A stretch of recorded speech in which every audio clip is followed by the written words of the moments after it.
Good evening, YouTube. Tired Metalhead Weatherman. I hope you guys are doing well. It was weird taking a break yesterday. It felt so strange, but it was literally that quiet, or at least it was at that time. But business has begun to pick up once more. Not so much in the way of severe weather, but in other modes of weather. But we also still have to keep an eye on a couple of minor threats. Not to mention, looks like the atmospheric river is coming back into play across the west. We're going to talk about that. Before I get into all of that, though, I noticed a little something today. Thank you for that. I appreciate you guys a lot. Really brought up my day. That was for sure. But yeah. Again, I can't tell you enough how much I appreciate you guys being here. This was yesterday marked the 1 year anniversary of the channel too, which was kind of ironic that I took a break then. I was kind of mad at myself for it. But other content is coming your way. It's been kind of hard to keep up with some of that in the midst of all of the chaos it seems like it's been going on over the last couple of months.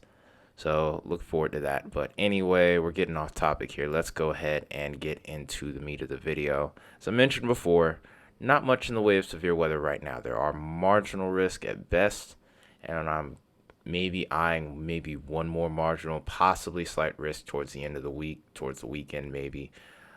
I'm kind of leaning more so towards maybe marginal at best. The dynamics for this system haven't really caught my eye at any point. I've been monitoring those every day. And really, today's setup seems like it's the most feasible one for severe weather. But even then, it's pretty minimal. There is no tornado threat with this one. There is a very small wind and hail threat. Hail threat is actually the most dominant threat of the two. But a capping inversion is going to keep everything kind of hampered down for the most part. So this is what we're going to be seeing over the next couple of days. And Thursday, it quiets down notably.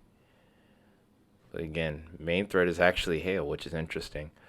So that's what we have going on for the severe weather threat. So far, we've stayed relatively quiet over the last 24 hours. Minor snowfall occurring across the northwest here, especially the northwestern plains around the Rockies. Some areas getting some higher totals, up to about 4 to 6 inches, but for most of these areas so far, widespread 1 to 2 inches. Across the Sierra Nevada, business is starting to pick up as we start to see that atmospheric river pattern go into effect here. We're going to see that begin to continue. And then, of course, over here towards the Great Lakes, we've had a little bit of action over here. Very notable snow band had went through this region just to the north of Philadelphia here. Got close to New York, but didn't quite make it there. But this small little stripe between the Poconos here got some pretty good snow. There's a small swath where we got up to about 6 to 8 inches. Widespread 2 to 4 inches and 1 inch was occurring across this region. But over the last 72 hours, there's been a notable amount of snow too. And like mainly over towards the Sierra Nevada region, and then of course towards the northwestern Rockies, we had some pretty notable snow. The northern Rockies seem like they're getting more action right now with this system, but that is about to change. Same can be said for this system over here that drops snow in North Dakota and South Dakota, and of course over towards Michigan, or towards Michigan, Wisconsin, and Minnesota. Been mentioning you guys a lot. Interested to see what the final totals for the season will bring for you guys. I'm pretty sure it's going to be pretty impressive, to say the least. Same can be said for this little area over here past the Adirondacks and also parts of Maine here. Also, another thing to talk about is the rainfall. Rainfall setup works a little different on here than it does with some of the other, with the snowfall analysis, which is kind of annoying in a way, but I can only look back 24 hours versus 72 on that. I do kind of think that would be really ideal, but this is the current view. Most of this is falling more so as snow, but over towards the valleys, we could be seeing up to close to about an inch of rain that's fallen so far. These totals are going to increase over time, especially over the next few days. with the pattern really starting to take hold here. Across a lot of these regions, we're also seeing this fall of snow. This is more so cumulative. This is more so quantitative precipitation more than anything else. So this doesn't account for what type of precipitation is falling, whether it's rain or anything of the frozen variety. We'll look at yesterday's analysis too. I'm still playing around with that. Again, a lot of this right here, snow, especially up here, are a couple of pockets where those rainfall totals are increasing, and we will be watching that as time goes on. As right now, there's no major flood outlooks, but I am still concerned about that. We'll just have to play it by ear with this and see how things go. With it still being relatively cold out west, I think for the most part, we're going to still see mostly snow there. That being said, let's go ahead and take a look at some of the models here. So we'll start out actually with the Euro and just more so analyze the outlook for this atmospheric river that we're seeing here. A lot of cold air in place further up north. To the south, we can see a little bit more in the way of rain. But what we end up seeing here is this gets pushed into motion. See that counterclockwise flow from the system as we go this way coming into play here, and it starts sneaking little bits of that moisture towards the warm sector here and parts of California in particular. So we're going to be watching this region as time goes on for increasing shower activity over here, especially off the coast. Especially as that cold air is going to now start to move and push to the east. So what ends up happening now is you can see where our low pressures are, and this is where our snow is mainly going to be. But you see this little bit of yellow and orange coming in behind it. Those are usually going to be plumes of moisture in this case. It's going to be some kind of energy. And really throughout the course of the week and into the weekend, we're going to see increasing amounts of that moisture heading into California, then heading into parts of Nevada, maybe even Utah. So it's going to be interesting to see how things develop here, especially as we start to deal with this pattern shift, and the threat for rain definitely will start to increase. So we're going to talk mainly about that, but we're also going to talk about this cold snap that's coming over the next couple of weeks as well, because it's important to keep I think it's important to keep everyone updated. And really, I would say now, if you were unfortunately too hasty to put away the winter coat and the winter clothing, especially further out east, today's really your last chance to get that out of storage, because really quickly things are going to change here. You're going to get caught by surprise, and you're going to be wondering, what the heck happened? I thought it was supposed to be warm. And then all of a sudden, you're going to be freezing your butt off. Trust me, I have to keep up with these things regardless of whether or not I was a weather nerd, because I work outside. That being said, I'll set up the temperatures with this, and I'm also going to start to shift more so over to the GFS as well to give you an idea of what those air masses are going to look like. But here is what our relative temperatures will be. This is towards the ground level, and this is heading into the latter half of the week. So far, we look pretty identical, but notice what happens as we get into Thursday. We start to see that cold air begin to push further to the east, and it gets pretty extreme the further north you go. So the first people to really start to get a taste of this more bitterly cold weather will be over towards the Dakotas, Montana, and regions further off to the west, especially as we head towards the weekend. The weekend is when we start to really notice things, and this is when we start to switch over to this map here, which is our height anomaly. This gives a look at what type of air masses we have. The area in the blue, pretty easy to figure it out. It's cold air mass, and the one in the red is the warm air mass. So as we move this forward here, here's our warm air mass that's been sitting over the southeast for the longest, and parts of the eastern half of the U.S. Watch what happens as we get into Thursday and then Friday. So here's this storm system that I'm watching for an increasing threat of wintry conditions, especially over towards a very familiar area, unfortunately. You guys can't seem to get away from it. Although the GFS does kind of favor this going a little further to the east, but it looks like a lot of Michigan could be in play for that. But this does become a big player towards the northeast. We'll have to see how this unfolds ultimately. But this could become a major player for even areas like Philly and New York, possibly. We'll have to see how the moisture commits with that to that system there. But then watch what happens as we head into Saturday evening across a large portion of the country. Look at how this cold air mass here comes in behind that one and basically just removes that warm air mass from a large part of the U.S. here. Then that starts to shift over towards the west, and now we're in a positive P&A pattern. Positive, if I've been mentioning negative P&A in my videos, a negative P&A is when the west is cold and the east is warm.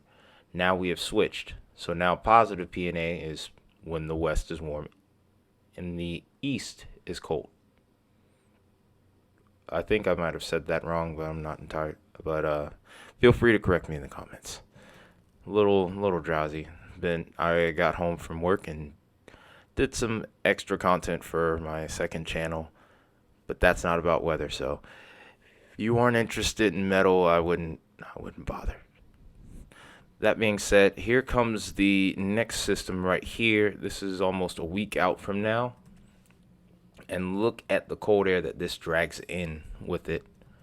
This cold air pushes pretty far to the south, so we're dealing with well below average temperatures for a large portion of the eastern U.S., all the way up the eastern seaboard, even into the southeast. We even have to take a look at Florida now, too, for some increasingly cold temperatures. We do get a warm air mass that comes into play, and this could shake things up a bit towards the mid-month. May set the groundwork for maybe even a severe weather event. I'm going to have to keep an eye on that, and best believe I will be. But look at this super cold air mass right here that's going to be coming into play around St. Patty's Day. So if you're heading up north, if you're up north and you're heading out for drinking that day, I would recommend you bring an extra layer or two with you.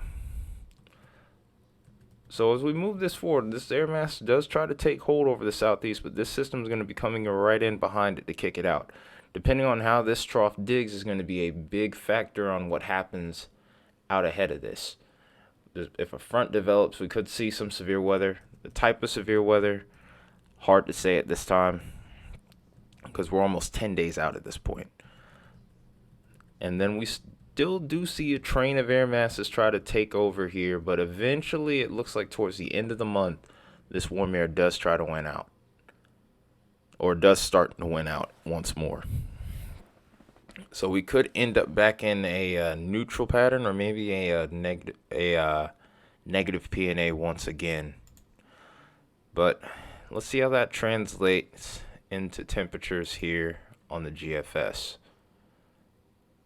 So, for the most part, one thing I've noted about this week is the fact that both models are in pretty good agreement with one another on the temperatures, at least up to 90 hours. As I've mentioned before, 06 and 18Z Euro runs only go up to 90 hours versus 240 on the midday and midnight model runs. So kind of limited there on what I have to work with, but you can clearly see that cold air starting to progress as we get later into the week here.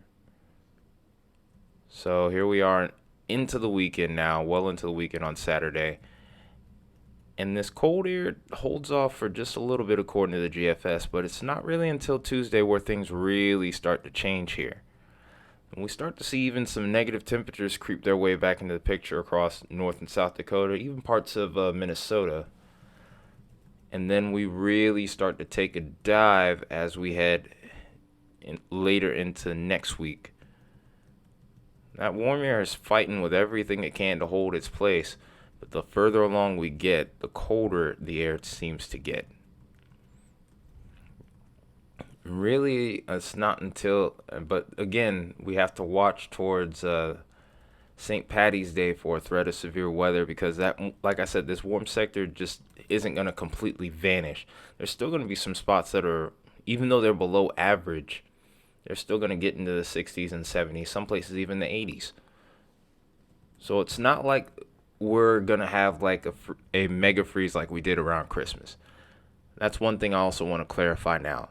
Just because there's a polar vortex, it doesn't always mean you're going to get the coldest weather you've ever seen, but it's definitely going to feel different than what you would be typically seeing in sort of like early to mid March. Like if you were expecting to see 60s, you could see probably 50s and 40s for a bit. But even so, it doesn't necessarily mean you're going to get that apocalyptic 10 degrees or negative 50 or whatever, which depending on which area you live in. But that's pretty much what we're looking at with the temperatures here. Let's actually start to go ahead and look more so towards the west once more and really start to hone in on what we could be seeing from that atmospheric river.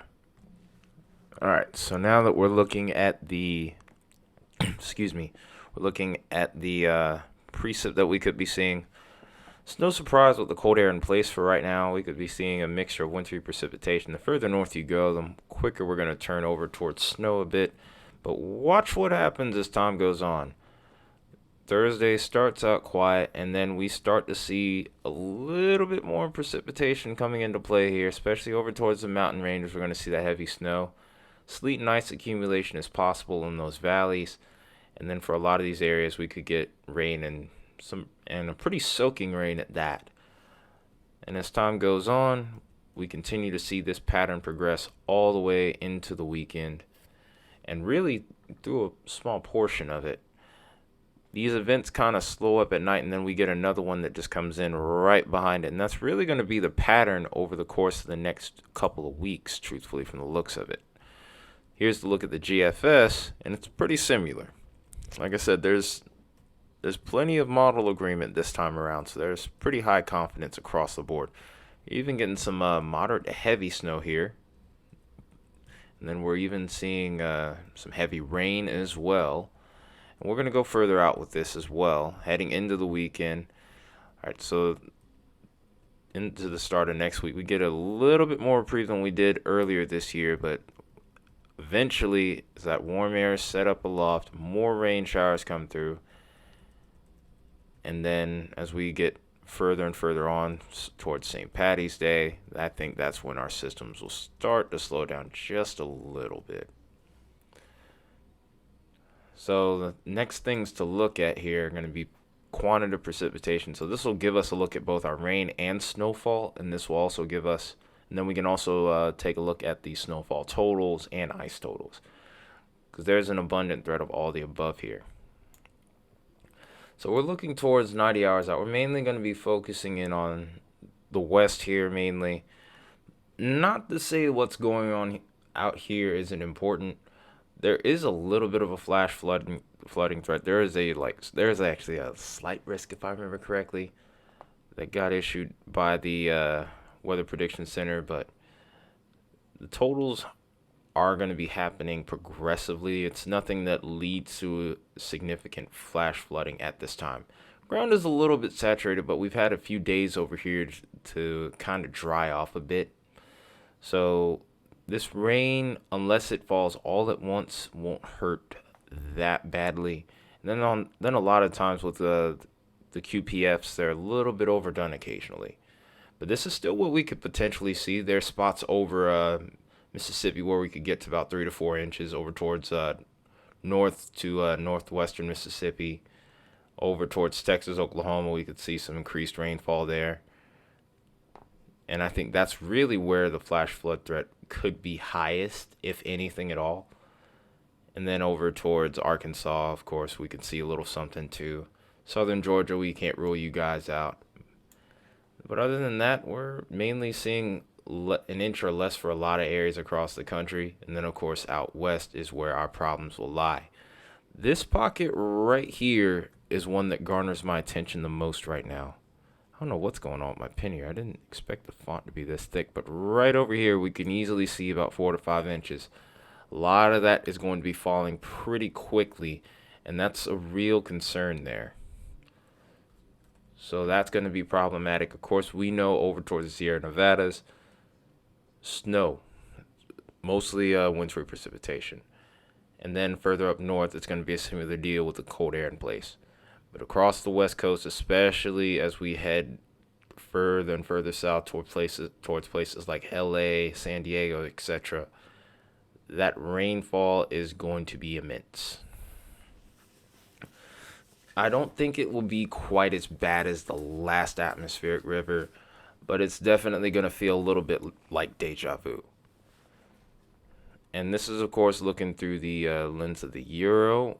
We have other models we can look at here. For example, the Canadian. Or if I can get it to work here. So here's the Canadian, slightly more aggressive, nothing new there, but a very similar outcome as far as where our highest totals of precip can be expected. Here's the GFS, no surprises there. Even getting into the blend of models here, it's pretty good agreement across the board. And this is the most realistic total. These are where the most realistic totals seem to stand right now. Of course, over towards Oklahoma over the course of the next few days, I think that's where the highest likelihood of precip is going to be. Over towards areas further east, of course, on the coast of California is where I think the most rainfall is going to exist. Of course, these areas further to the north will be snow. But that's pretty much what we have going on there with the quantitative precip. Mostly going to be looking at that for rainfall. When we look towards snow, however, we look at a slightly different picture here. We don't really see anything on the Cucchiera for a blend of models. We'll look at that momentarily. But of course, we already know the deal here. Sierra Nevada going to be slammed by these next few storm systems. The mountains further off to the north and west here could get some pretty impressive totals here. We could get up to about a foot, maybe 2 feet in some places, maybe even 3. Then these northern mountains could get plenty of action too. Further to the south, things look a little quieter this time around. And that's really across all 3 models. We do have to, of course, keep an eye on these areas over here as time goes on over the course of the weekend, because there are a couple storm systems that are going to go through there. One looks moderately impressive. While it doesn't have the chance of producing severe weather here, I've been watching this also for winter weather, this system that should be coming in also for winter weather potential. This could be a little bit further to the south as well. This could include some parts of the Ohio Valley in this one. The Dakotas are definitely going to be involved. Iowa, it looks like you guys are in play on this one as well. And of course, southern Michigan, which I'm pretty sure we're tired of wintry precipitation at this point. Can't disinclude some of the northern Appalachians getting a little bit of snow on this one as well.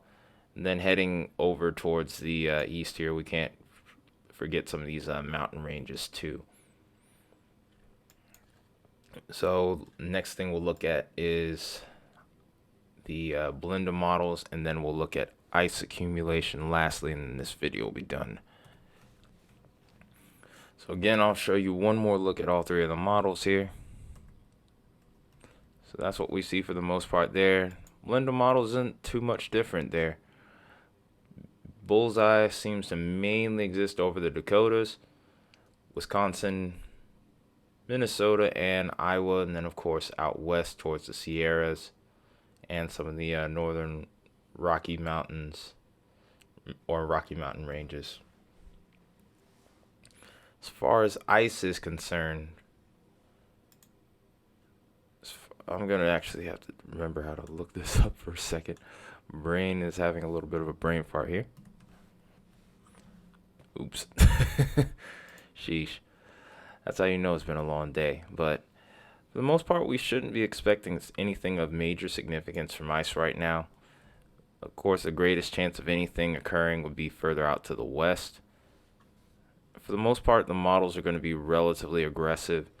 There is a small potential of some increased ice over towards Northern California, but even then, this is relatively minor. It's not even, for most places, it's not even getting up to 1/10 of an inch.